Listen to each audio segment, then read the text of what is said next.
Don't make it an eyesore. And if you're using a 1980s or 1990s or early 2000s software to generate it, just get out of the market and hang up your license. Do me the favor. Um, Door hangers, that annual door knocking session. Again, you're not politicking, but you want to make sure that someone can see you and appreciate you and remind them. I send you guys market updates, neighborhood and community updates directly, and I send you postcards. If you need anything, you're not required to use my services just for us to build a relationship together. We're neighbors. I live either in your community or nearby. Yes, I am looking to generate business, but my advisement is free. So feel free to talk to me. Let's go have a cup of coffee. You might think that hanging a door hanger is a complete waste of time and money, but I'm telling you, before I got into the real estate agent business, I would throw away door hangers I got on my home all day long. But it wasn't until I became a more experienced professional to realize that a door hanger is still the most effective marketing for yourself. And even though they're throwing it out, they still looked at it. They still read it. And if it's attractive, they probably looked at it for more than a minute. If you happen to hang, and this is just timing of the universe, by the way, if you happen to hang a door hanger when somebody is either upset at a neighbor and ready to move, or upset that a local gas station is being built in the front of their community and they're not happy about what it's going to do to the traffic, then that door hanger is saying that, hey, interested in selling your home or interested in evaluating what it would take to sell your home, trust me, that may be all it needs to get that phone ringing for you. Pro tip, please keep safety in mind when you're door knocking agents.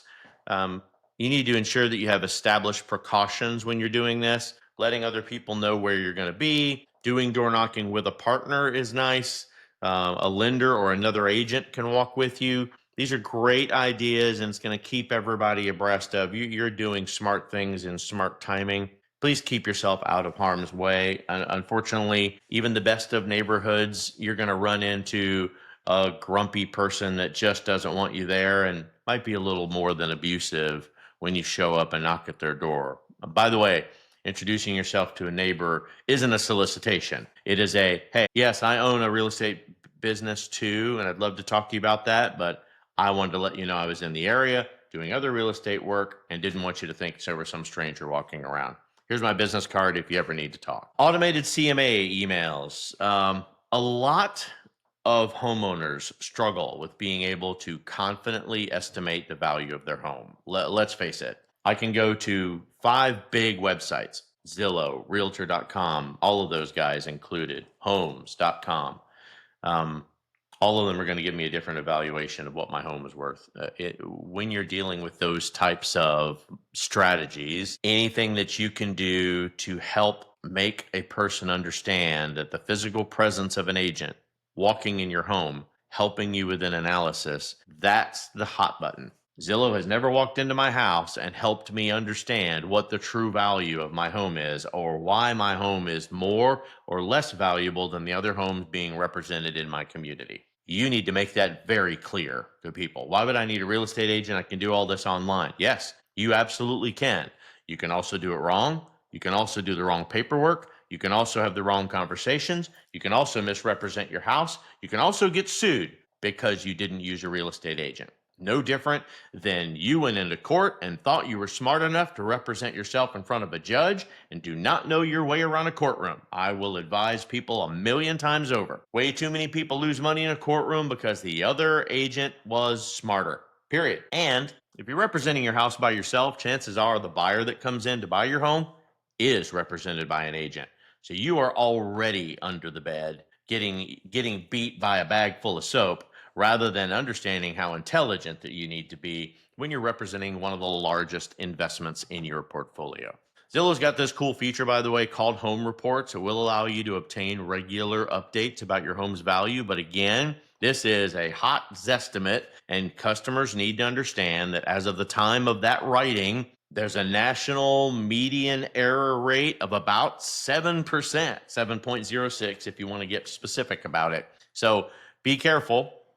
But understand that your clients are using it online because they think it's a quick, free service to give them a quick understanding. And I'm going to say that again. They're going to Zillow so they can get a quick understanding of what their home's worth. Take it to the next level. Hey, I'm sure you've checked out a Zillow or a Homes.com or a Realtor.com, and You kind of think you have an idea of what your home's worth. Let me walk in with you and you tour the home for me and show me everything that I need to know about the house. Let's get a true evaluation of what your house is worth in today's market with today's competition. And then let's talk about that annual sponsored event just a little bit, right? I don't care whether you're throwing a summer block party, barbecue, holiday gathering, wine and cheese tasting, or Super Bowl watch party.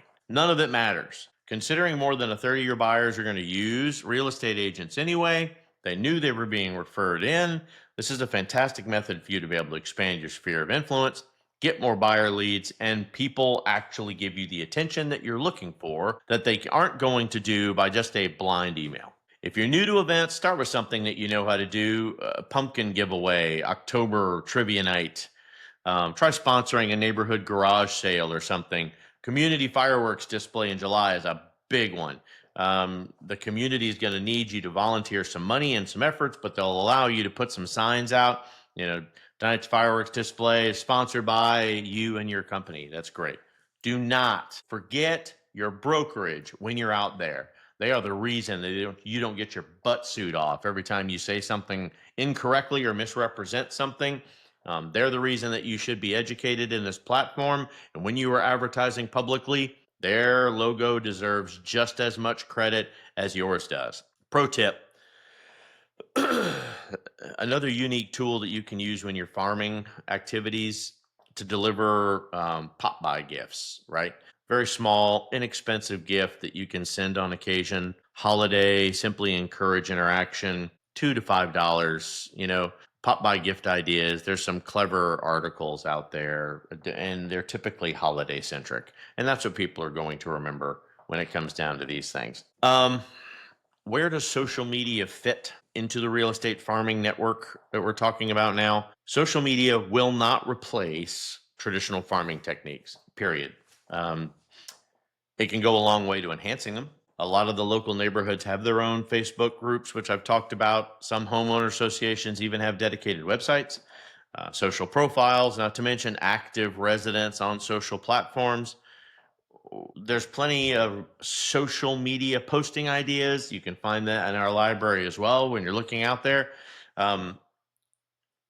We've even got some proven techniques that we go into deep discussions on inside our library of videos. So please help yourself. That's the reason that they're there.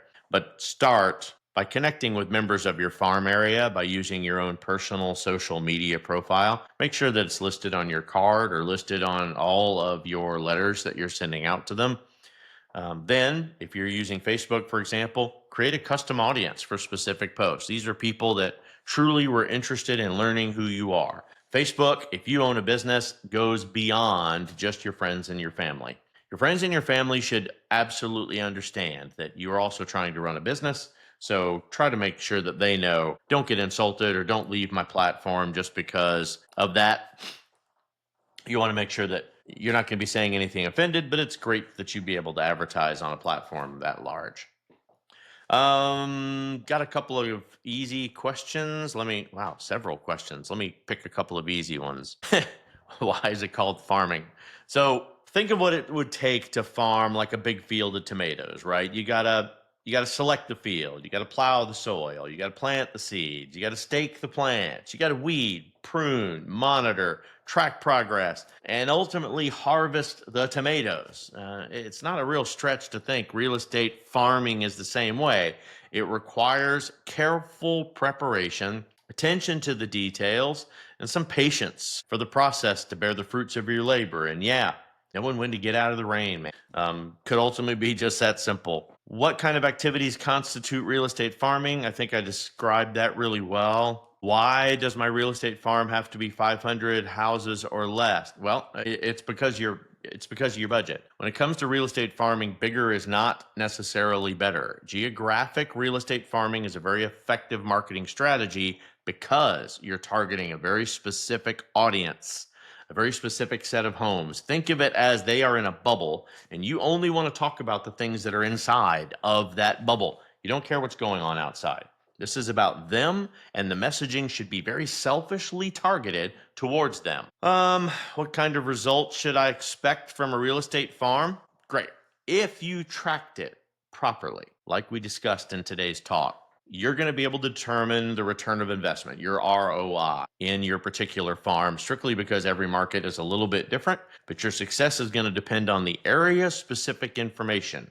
That is going to include all the types of homes on the market. This is a sort of agent competition, if you will, that you're going to be facing inside of your neighborhood. So how long you've been active in the area and the messaging that you are putting forward is what they're going to remember you for. All you're talking about is puppies and babies. Trust me, that's the only people that you're going to have reading your blog. So great questions today, guys. Love the activity, and thank you so much.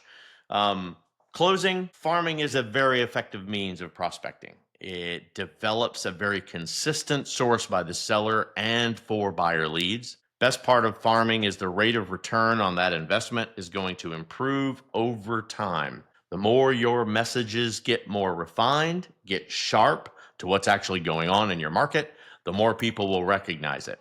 The more sales will start in that neighborhood and things will improve. And as people are putting their house on the market or considering buying in other communities, it will help them realize why they should be selecting not only that community, but why they should be doing business with you. If you got a great real estate farming idea that I didn't cover, hey, like, subscribe, and contribute.